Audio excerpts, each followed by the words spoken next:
तो hello guys, कैसे हो? और होप कि बेहतर होंगे। आज हम लोग क्या क्या टॉपिक पर बात करने वाले हैं वो देख लेते हैं। तो आज हम लोग बिहार नीट काउंसलिंग 2022 का जो भी स्टेप है, प्रोसेस है, सारा स्टेप वाइज स्टेप देखेंगे। आप यहाँ पर देख सकते हो स्क्रीन पर कि क्या क्या चीज़ पर आज हम लोग डिस्कस करने वाले हैं। तो सबसे पहले हम 85% स्टेट कोटा का सीट्स जितना भी है उस पर डिस्कस करेंगे।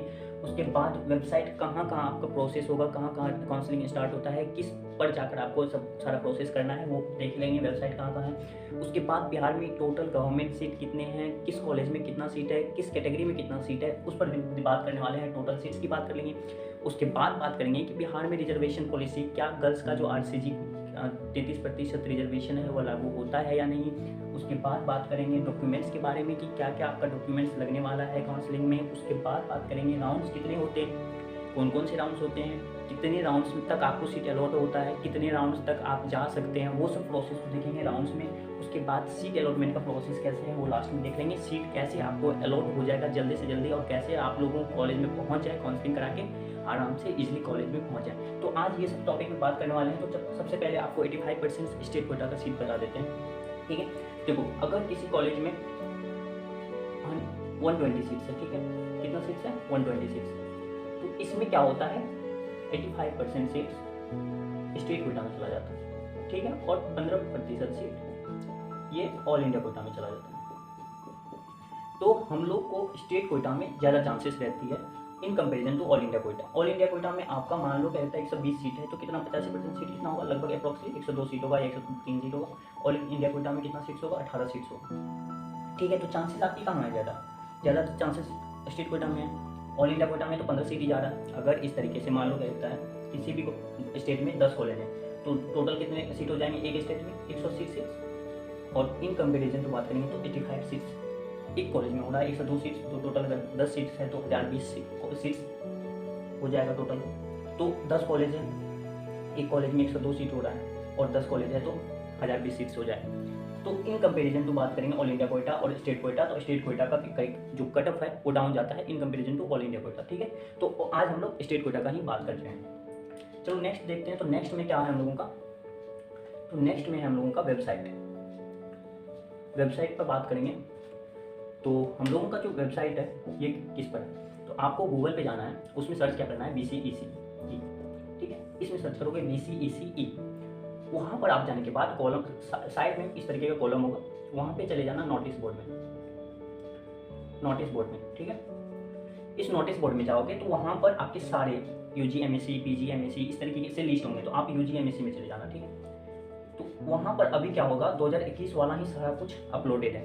जो भी इंस्ट्रक्शंस थे, जितने सीट्स थे, किसको सीट अलॉट हुआ था, किस में कैटेगरी लगी थी नहीं लगी थी, कितना डॉक्यूमेंट्स लगा था, ये सब प्रोसेस वहाँ पर दिख जाएगा। ठीक है, और एक इसी कॉलम में होगा UG MSc करके।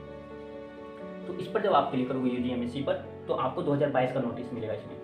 ठीक है, लेकिन अभी ये चालू नहीं हुआ है, एक्टिवेट नहीं हुआ है, तो आपको UG MSc पर जाकर चेक करते रहना। तो ये हो गया आपका वेबसाइट का बात। ठीक है, अब आगे बात करते हैं कि टोटल सीट्स कितनी है। ठीक है, तो मैं इसको अभी मिटा दे रहा हूँ और चलो टोटल सीट्स की बात करें। स्टेट कोटा का सीट्स कितना, स्टेट कोटे का 85% सीट्स। तो हम लोग देखने वाले हैं कि आज देखो सबसे पहले PMCH पटना का देख लेते हैं।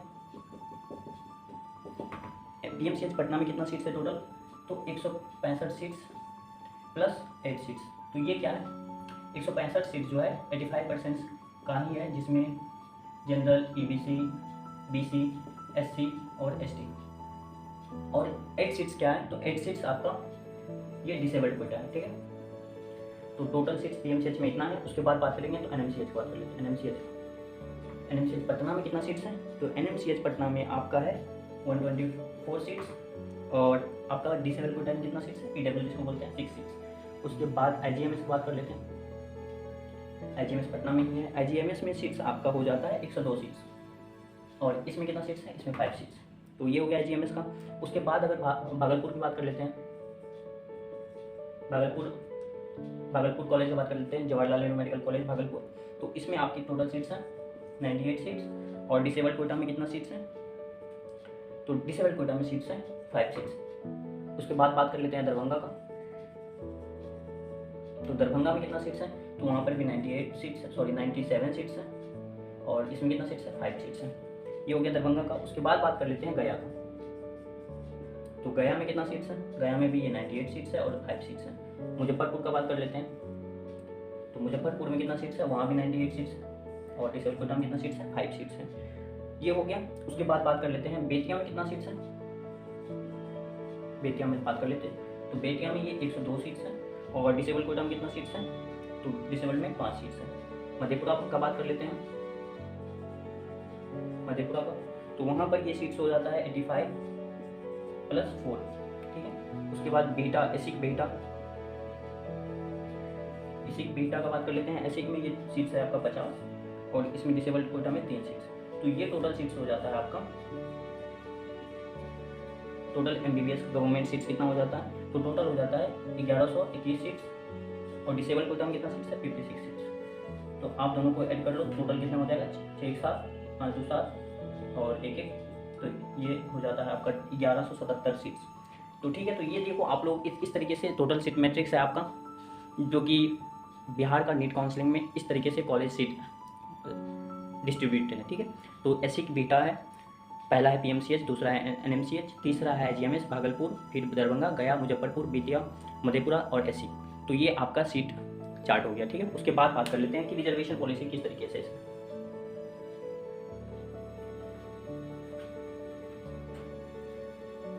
रिजर्वेशन पॉलिसी की बात करेंगे तो 2 साल से जो RCG गर्ल्स कैटेगरी है वो लागू हो रहा है, आपको कहीं नहीं मिलेगा, लेकिन जो है इंटरनली लागू हो रहा है। तो ये कैसे लागू होता है, क्या कैटेगरी में भी गर्ल्स को अलाउड होता है, जैसे कोई गर्ल्स है और वो EBC से आ रही है, तो क्या EBC में उसको रिजर्वेशन मिल रहा है? अगर रिजर्वेशन मिल रहा है तो क्या वो RCG से जाएगी या EBC से जाएगी, तो उसका बात कर लेते हैं आप। तो चलो देखो इसमें रिजर्वेशन सबसे पहला में आता है RCG, ठीक है। तो ये है 33% आपका। उसके बाद आता है EBC, ये 18%। उसके बाद आता है BC, ये है आपका 12%। ये है EWS, ये है 10%। SC देख लो, ये कितना है, 15%, सॉरी 16%। ST कितना है, तो 1%। और अगर डिसेबल कोटा की बात करेंगे तो PWD 5%। तो इस तरीके से डिस्ट्रीब्यूशन होता है रिजर्वेशन का। अब मान लो कोई गर्ल्स है, ठीक है, गर्ल्स है और वह EBC कैटेगरी में भी है, और अगर EBC में है, गर्ल्स है, तो उसको RCG रैंक भी मिलेगा। तो क्या उसको दोनों का फायदा मिलेगा, 18% में से सीट में जाएगी या RCG में सीट में जाएगी? तो सबसे पहले उसको प्रायोरिटी दिया जाता है गर्ल्स कैटेगरी का, ठीक है। तो गर्ल्स कैटेगरी में क्या होता है, जैसे हमारे कॉलेज में 98 सीट्स है, ठीक है, नॉर्मल। तो ऑन एन एवरेज इसका 33% जो है गर्ल्स के द्वारा भरा जाएगा। तो इस वजह से हमारे कॉलेज में लगभग 34 गर्ल्स हैं, ठीक है। तो ये देखो आपका जो लागू होता है, तो कोई भी गर्ल्स है तो उसको सबसे पहले RCG के द्वारा ही फिल किया जाएगा, ठीक है। 33% वहाँ पर फिल किया जाएगा, उसको EBC, BC, EWS, SC, ST का फायदा तब नहीं मिलेगा अगर RCG के थ्रू जा रहा है। अगर RCG का फुल हो जाता है तब इस कैटेगरी में जा सकती है, ठीक है। तो ऐसा होता है। अगर मान लो क्या रहता है, कोई 33% गर्ल्स का रिजर्वेशन लागू हुआ, लेकिन 600+ में अगर किसी की बात करेंगे तो 34 बच्चे आ रहे हैं, 33% किसी कॉलेज में जाना चाहिए लेकिन वहाँ पे 34 बच्चे आ रहे हैं, तो उसको फिर किसी कैटेगरी से मिल जाएगा। तो इस तरीके से सीट अलॉट होता है, ठीक है। तो RCG कैटेगरी लागू होता है, गर्ल्स को प्रायोरिटी दिया जाता है इसी के थ्रू, और सीट भी गर्ल्स को पहले RCG के थ्रू ही दिया जाता है। जब आपका रैंक लिस्ट आएगा तो उसमें आपको सारा रैंक दिया हुआ रहेगा, पहले अनरिजर्व का रैंक दिया हुआ रहेगा, अनरिजर्व का रैंक देने के बाद आपका जो कैटेगरी है वो रैंक दिया हुआ रहेगा। अगर आप गर्ल्स हैं तो RCG रैंक दिया जाएगा आपको, अगर आप डिसेबल्ड कोटा में आ रहे हैं तो डिसेबल्ड का रैंक दिया जाएगा। तो इस तरीके से आपको एक रैंक चार्ट दिया जाएगा, ठीक है। तो उसके बेसिस पे आपको सीट अलॉट होगा, ठीक है। ये हो गया आपका रिजर्वेशन पॉलिसी। अगर फिर भी कोई डाउट रह जाता है तो आप बिल्कुल फ्री होकर कमेंट कर सकते हैं, और अगर चैनल को सब्सक्राइब नहीं किया तो चैनल को सब्सक्राइब कर लीजिएगा प्लीज। उसके बाद चलो देखते हैं।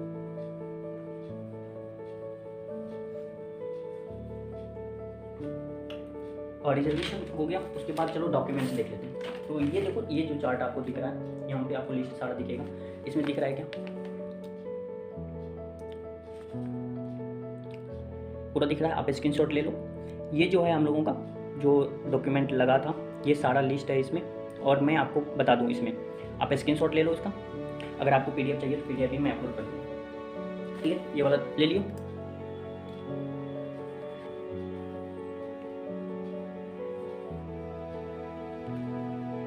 चलो अब इसमें देख लो क्या क्या इसमें देखो। डॉक्यूमेंट में पहला वाला है बायोमेट्रिक फॉर्म। ये आपका जब काउंसलिंग होगा तो उस टाइम ये भरा जाएगा, तो ये आपको वेबसाइट पर मिल जाएगा, जांच पड़ती भी वेबसाइट पर मिल जाएगा। पार्ट A B फॉर्म भी आपको डाउनलोड करना है, फिर प्रिंट आउट करके भर के लेके आना है, ठीक है। फिर जो आपको अलॉटमेंट लेटर मिलेगा वो उसका प्रिंट आउट कर लेना है, और कितना पीस लेके आना है साइड में लिखा हुआ है, वो सब भी आपको करा लेना है। जो भी डॉक्यूमेंट होगा उसका कम से कम 3 प्रति कर लेना है, और 1 प्रति आपको गूगल ड्राइव पर अपलोड कर देना, ठीक है, ताकि बाद में फ्यूचर में कभी इमरजेंसी में ज़रूरत पड़ जाए तो आप उसको निकलवा सको, ठीक है। उसके बाद एडमिट कार्ड जो आपका यहाँ पे DCC लिखा हुआ है, लेकिन नीट का जो एडमिट कार्ड है वो आपको लेना है, ठीक है। उसके बाद देखो रैंक लेटर दिया हुआ, तो जो आपको ऑल इंडिया कोटा का रैंक मिला होगा उसका आपको प्रिंट आउट लेना है, ठीक है। उसके बाद 7 नंबर पे जो है विद्यालय त्याग प्रमाण पत्र, विद्यालय का जो आपने स्कूल लिविंग सर्टिफिकेट जिसको SLC बोलता है वो। उसके बाद चरित्र प्रमाण पत्र, कैरेक्टर सर्टिफिकेट जो है स्कूल के द्वारा वो।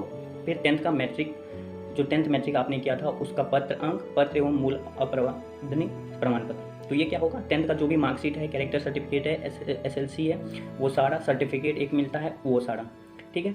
उसके बाद 12th का जो है मार्कशीट आपका सारा सर्टिफिकेट प्रोविजनल सर्टिफिकेट के साथ। उसके बाद आते हैं जाति प्रमाण पत्र, निवास प्रमाण पत्र, और आधार कार्ड तो लगेगा ही। EWS में अगर हैं या आप अगर डिसेबल कोटा से आ रहे हैं तो डिसेबल कोटा का भी आपको सर्टिफिकेट लगाना पड़ेगा, आधार कार्ड लगाना ही पड़ेगा। उसके बाद फोटोग्राफ्स आपको लगाना ही पड़ेगा, ठीक है।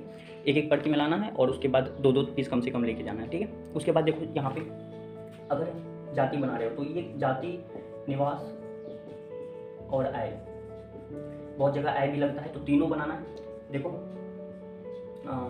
रेवेन्यू ऑफिसर के पास से बनाओगे, फिर वहाँ से SDO लेवल पर ट्रांसफर होगा, तो पहले RO लेवल पे बनता है, फिर SDO लेवल पे बनता है। अगर DM लेवल पे बना लेते हो तो ये भी बेहतर होता है, RO लेवल फिर SDO लेवल। तो SDO लेवल का अगर तीनों बन जाता है तो बेस्ट रहता है, फिर कोई परेशानी नहीं होती है। वैसे RO लेवल भी लागू होता है, लेकिन मेनली आपका SDO लेवल सबसे ज़्यादा प्रायोरिटी दिया जाता है, ठीक है। तो अगर आप RO लेवल का बना के ला रहे हैं तो आपको टाइम दिया जाएगा फिर कि SDO लेवल का आप बना के सबमिट करो, ठीक है। अगर नहीं कर पा रहे हैं तो फिर टाइम दिया जाएगा, फिर बाद में आपको जमा करना ही पड़ेगा। तो अभी ये सब बना लो ताकि उस टाइम काउंसलिंग के टाइम आपको परेशानी ना हो। तो ये हो गया आपका क्या डॉक्यूमेंट्स का।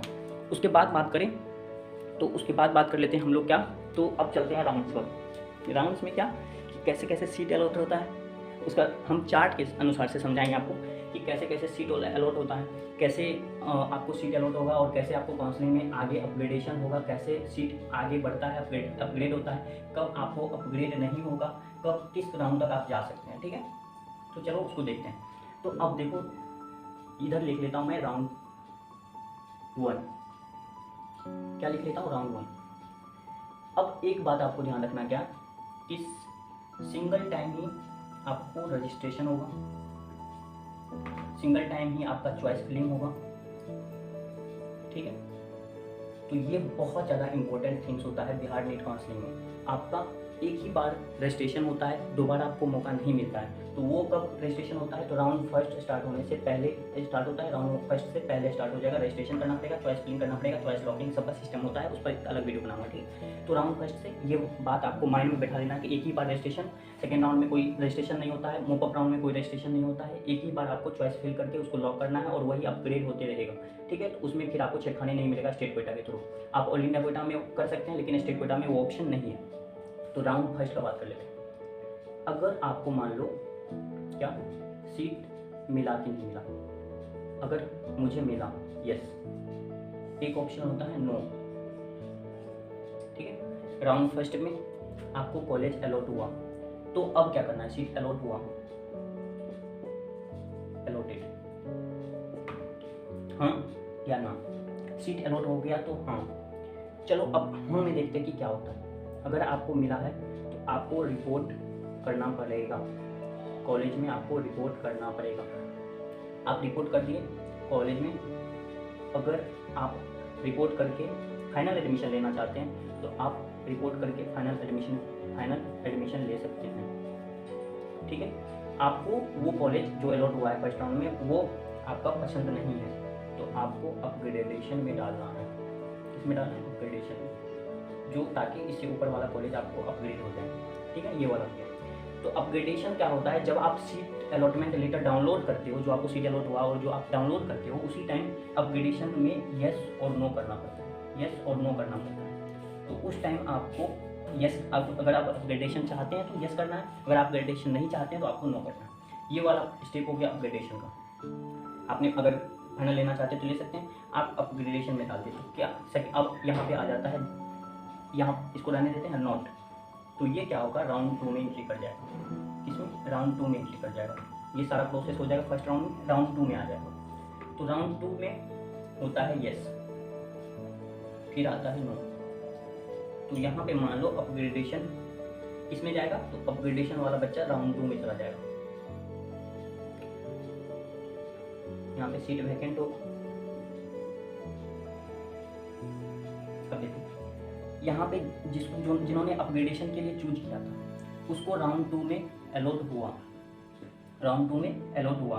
अपग्रेडेशन में डाला राउंड 2 में, लेकिन अपग्रेडेशन नहीं हुआ, तो उस कैटेगरी में क्या होगा, मान लो उसको राउंड 2 में अलॉट हुआ तो ये सीट खाली हो गया, ये सीट खाली हो गया, तो ये सीट जो वैकेंट हुआ इसको अब राउंड 2 में दूसरे को दे दिया जाएगा। राउंड 2 में क्या हो जाएगा, दूसरे को अलॉट हो जाएगा, राउंड 2 में दूसरे को अलॉट हो जाएगा।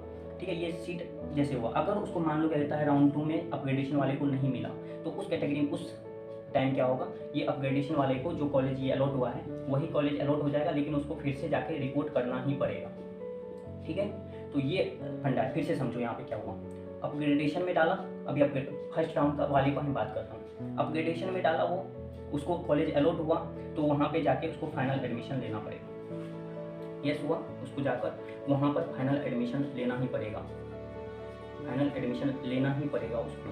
ठीक है, वो पहला वाला कॉलेज, अगर मान लो दूसरा वाला उसको जो फाइनल मिला वो पसंद नहीं है और चाह रहा है कि पहला वाला ही मिले, तो उसको फिर नहीं मिलेगा पहला वाला सीट खाली हो जाएगा और दूसरे को दे दिया जाएगा वो सीट। तो ऐसा होता है। अब मान लो कि अपग्रेडेशन में डाला था, उसको राउंड 2 में अलॉट नहीं हुआ, तो उसको फिर से जो ये पहला वाला कॉलेज रखा था वही रह जाएगा, उसको कोई फिर से जाके रिपोर्ट करना पड़ेगा वहीं पर। ठीक है, तो ये हो गया अपग्रेडेशन का पार्ट।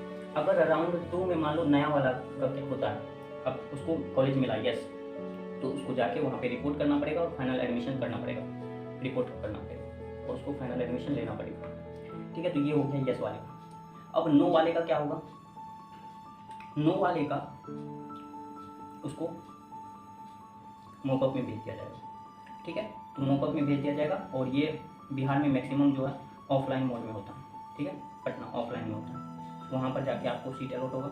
अगर वहाँ पे नहीं होता है यस अलॉट हुआ, नो, अगर यस अलॉट हुआ तो रिपोर्ट करेगा, फाइनल एडमिशन लेगा, रिपोर्ट करेगा और फाइनल एडमिशन लेगा, फाइनल एडमिशन लेगा। ठीक है, नो तो फिर उसको स्टे राउंड में डाल दिया जाएगा, किसमें, स्टे राउंड में डाल दिया जाएगा। ठीक है, तो अगर मान लो क्या होता है, यहाँ पे लिख देता हूँ, स्टे राउंड में अलॉट हुआ यस, स्टे राउंड में अलॉट हुआ नो, तो फिर अगर मान लो स्टे वैकेंसी राउंड के बाद भी सीट बचा हुआ है, तब उसको स्पेशल एक राउंड चलाया जाता है, स्पेशल स्टे वैकेंसी राउंड, जिसमें आपको कॉलेज का सीट को फिल किया जाएगा। ठीक है, ये लास्ट राउंड होता है, सीट को फिल किया जाएगा। एक बार और समझते हैं इसको आराम से। ठीक है, एक बार इसको देखो, आप देख लिए, देखो राउंड फर्स्ट है, उसमें आपको सीट अलॉट हुआ। हाँ, अगर सीट अलॉट हुआ तो आपको रिपोर्ट करना पड़ेगा कॉलेज में डॉक्यूमेंट के साथ। अगर आप चाहते हैं कि मेरा कॉलेज ठीक है तो आप फाइनल एडमिशन ले लो, आपको कोई प्रॉब्लम नहीं है, आप अपग्रेडेशन में नो डाल देना। कब, जब सीट अलॉटमेंट का लेटर डाउनलोड करेगा तो वहाँ पे आपको यस और नो डालना पड़ेगा। ठीक है, अगर फाइनल एडमिशन ले लिए तो आप काउंसलिंग से बाहर हो गए। ठीक, दूसरा बार कोई चांस नहीं मिलेगा आपको। अगर आपने अपग्रेडेशन में डाला, ठीक है, तो आप अगर अपग्रेडेशन में डालते हैं तो आप राउंड 2 में हो सकता है कि अपग्रेड हो जाए। अगर हो गया आपको अपग्रेड तो आपको जाके कॉलेज में रिपोर्ट करना पड़ेगा और फाइनल एडमिशन लेना पड़ेगा, जो राउंड 2 में कॉलेज अलॉट हुआ है। तो इस सीट का क्या होगा, ये सीट वैकेंट हो जाएगा और फिर राउंड 2 में किसी और बच्चे को दे दिया जाएगा। तो ये होता है अपग्रेडेशन में। और आपको किस राउंड तक अपग्रेड होने का चांस मिलेगा, तो आपको बस राउंड 2 तक ही अपग्रेड होने का चांस मिलेगा।